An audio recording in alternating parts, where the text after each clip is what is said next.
What if I told you there are 9 principles that can make you untouchable in any room? 9 principles that strip away the noise, erase the need to prove yourself, and give you the kind of presence that forces people to lean toward you, whether in business, in politics, or in your personal life. These are not tricks, they are weapons. Weapons drawn from the playbook of power itself, sharpened by Machiavelli's ruthless truths, and proven through centuries of strategy. We'll explore everything, from the stillness that commands respect, to the nonchalance that unbalances your enemies, to the psychological traps that make others fear you without you lifting a finger. You'll learn how to set the pace, control the frame, strike only when the delay has done its work, and advance so quietly that no one sees you coming until it's too late. By the end, you won't just understand these 9 principles, you'll be able to wield them, and once you do, the game will never look the same again. Think about it. In a business negotiation, who controls the terms? The person who blurts out every thought, or the one who waits, listens, and speaks only when it matters? In relationships, who holds the upper hand? The one who reacts to every mood, every message, every emotional spike? Or the one who remains composed, making others wonder what they're thinking? And in politics, who shapes the narrative? The one who defends themselves against every accusation? Or the one who stands unshaken, letting doubt eat away at their opponents? Machiavelli understood. True confidence doesn't waste energy proving itself. Every smile, every explanation, every reaction is a form of currency, and the truly powerful spend it sparingly. Hey guys, we're Wisdom, based in Abu Dhabi. We use AI tools to make these concepts come to life, but it's our amazing team who goes deep, breaking down powerful philosophical ideas and showing how they really apply in everyday life. We hope you enjoy today's content. 1. Stillness as true confidence. True confidence doesn't shout. It doesn't announce itself with crushing handshakes, loud declarations, or a flood of words meant to fill the silence. It sits quietly, watching. It waits. And in that waiting, it makes everyone else reveal more than they should. The truly powerful understand that the moment you rush to prove yourself, you've already surrendered part of your position. Every emotional reaction is a withdrawal from your most valuable currency, attention. The powerful spend it like gold, never wasting it on the petty, the impulsive, or the meaningless. Stillness is not weakness. It is the ultimate form of control. It tells the world, I will move when I choose to move, and not a second sooner. When others are scrambling to speak, you observe. When they are desperate for a reaction, you give them nothing. And in that nothing, you make them question themselves. Because the calm, silent, unprovoked figure in the room is the one everyone watches. They are not hurried. They are not flustered. They do not chase the moment. They own it. And when they finally do speak or act, it carries the weight of someone who does not need to be heard often to be heard completely. That is stillness. That is true confidence. 2. Nonchalance as a weapon. Nonchalance is more than calmness. It is a silent declaration. I am untouchable. Nothing you do can pull me from my center. It is the quiet mask of dominance, power so controlled it never needs to roar. To your rivals, it is infuriating. They push, they provoke, they scheme, and you remain unmoved. Your stillness becomes a wall they cannot breach, a mirror that reflects their own instability back at them. To your allies, it is magnetic. They sense the steadiness in your presence, the assurance that you will not be swayed by chaos or emotion. It makes them trust you, follow you, lean on you when the world becomes unsteady. And to your enemies, it is dangerous, because nonchalance creates uncertainty, and uncertainty is a seed that grows into fear. The less they can read you, the more they imagine. They fill the silence with their own doubts, their own insecurities, their own worst-case scenarios. This is why the composed man often holds the advantage before the first move is even made. He forces others into action while he waits, patient as a predator, knowing that the one who moves first under pressure is the one most likely to make the fatal mistake. Nonchalance is not the absence of power. It is the most efficient form of it. 3. Psychological effects on others. When you master the art of composure, the battlefield shifts, not because you've moved, but because everyone else does. First comes uncertainty. They can't read you. They can't measure your thoughts, your intentions, or your next move. And in that void, the mind begins to overthink, to imagine threats that may not even exist. And in overthinking, they make mistakes. Then comes respect. Human nature ties composure to competence.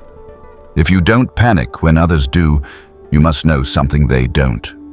Even your enemies will find themselves giving you a grudging acknowledgement. For manipulators, your calm is disorienting. Their games rely on pulling you into an emotional script, anger for anger, fear for fear. But when you refuse to play your part, their strategy collapses. They lose rhythm, and without rhythm, they lose control. Mystery soon follows. The less you show, the more people assume.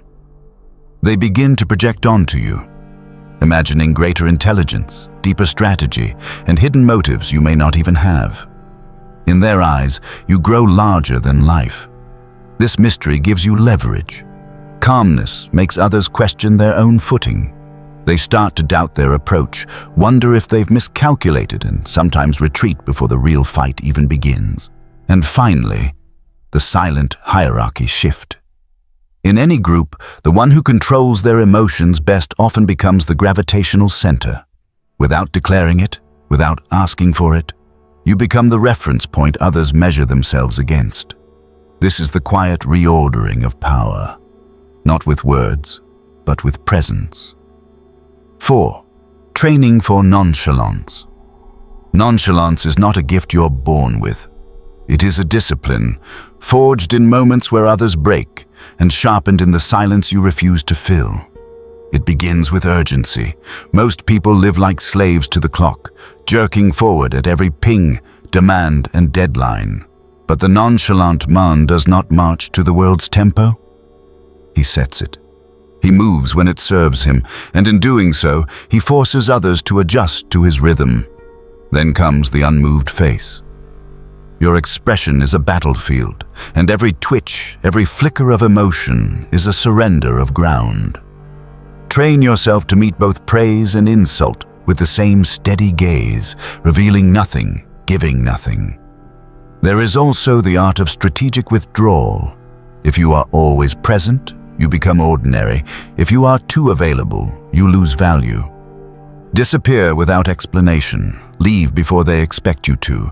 Create a rhythm where your absence speaks as loudly as your presence. Composure in loss is the true test. Anyone can look calm when they win. But when the prize slips away, when the decision turns against you, hold the same posture you would in victory. Let no one see the wound. Your words too must be disciplined.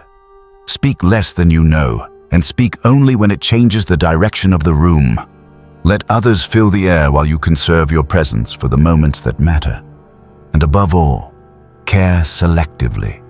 Your power is not in caring for nothing, but in refusing to waste energy on anything unworthy of it.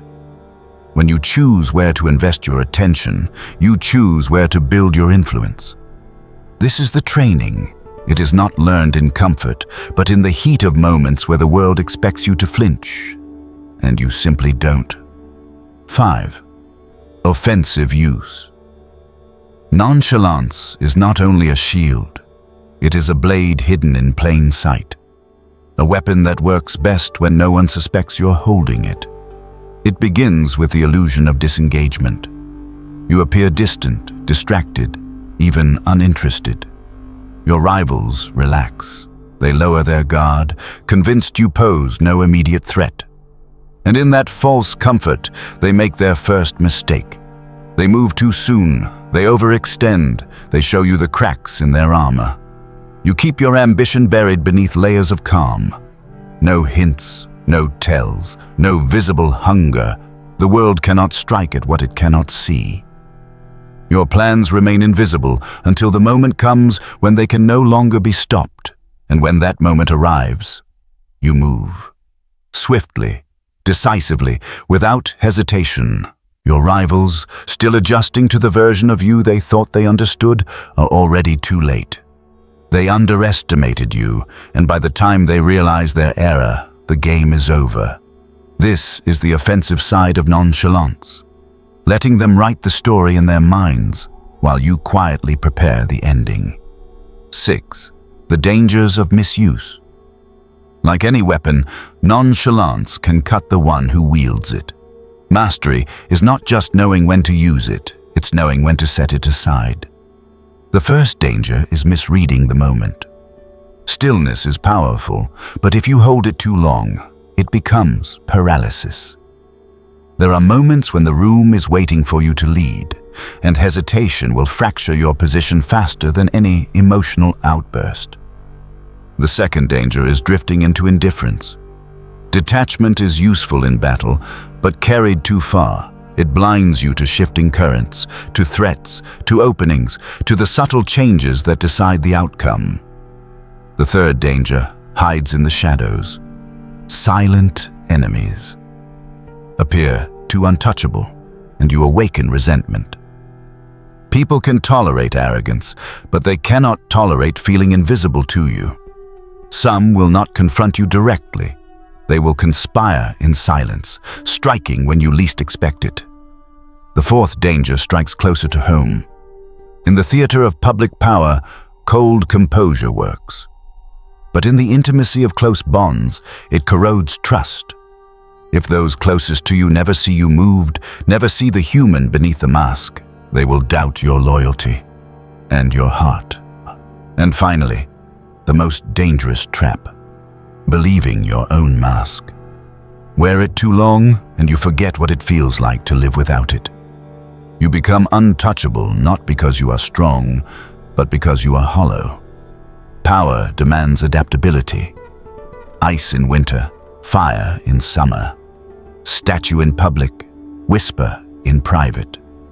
The deadliest players are those who know when to be unshakable and when to let themselves be seen. Because if you forget that your calm is a weapon, one day it will become your coffin. 7. The calculated delay. Powerful people understand that speed is not always an advantage.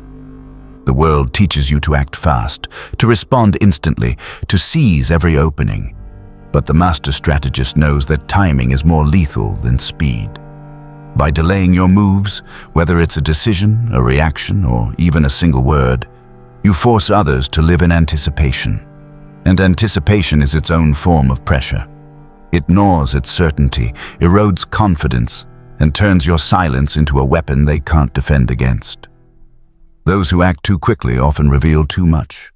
Those who decide too soon leave themselves open to reversal, but those who wait, those who hold their move until the moment is ripe, allow the delay itself to do the damage. The art lies in striking not at the first opportunity, and not so late that the chance is lost, but at the exact moment when the waiting has worn them down, when doubt has replaced confidence, and their defenses are just beginning to crack. This is not hesitation. It is patience sharpened into a blade. 8. The silent frame control. Nonchalance is more than stillness. It is the quiet mastery, a perception, the ability to shape the lens through which others see the world. You do not argue. You do not declare your position with force. Instead, you speak and act as though your version of reality was always the truth. You carry yourself as if the frame was yours from the very beginning. And because you move with that certainty, others begin to see it that way too. The trick is subtlety. You plant the premise early, never defending it, never drawing attention to it, and soon, without realizing it, your rivals find themselves speaking your language, arguing on your terms, trapped inside the boundaries you set long before they noticed. You don't win the fight for the frame. You remove the fight entirely. By the time they realize whose game they're playing, they've already been playing by your rules. 9. the disguised advance. Sometimes the deadliest strike is the one no one sees coming. You sit in stillness, neutral, detached, even passive, while behind the curtain, the board is shifting piece by piece in your favor. Your rivals relax, convinced you are idle. They mistake your quiet for inactivity, your patience for absence. And that is when you move. Not with noise, not with warning, but with precision. By the time they recognize the direction you've been advancing, the outcome is already sealed. Their options have closed, their defenses have thinned, and the moment to stop you has long passed. This is the marriage of nonchalance and momentum. A forward motion so well concealed that even those watching closely never see it until it is too late. Stillness is your camouflage. Preparation is your weapon, and the final blow is inevitable.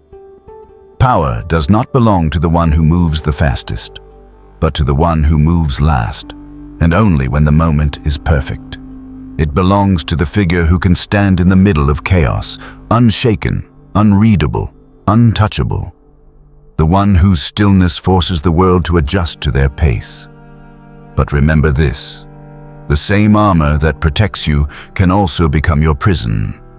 The same mask that hides your intentions can one day hide you from yourself.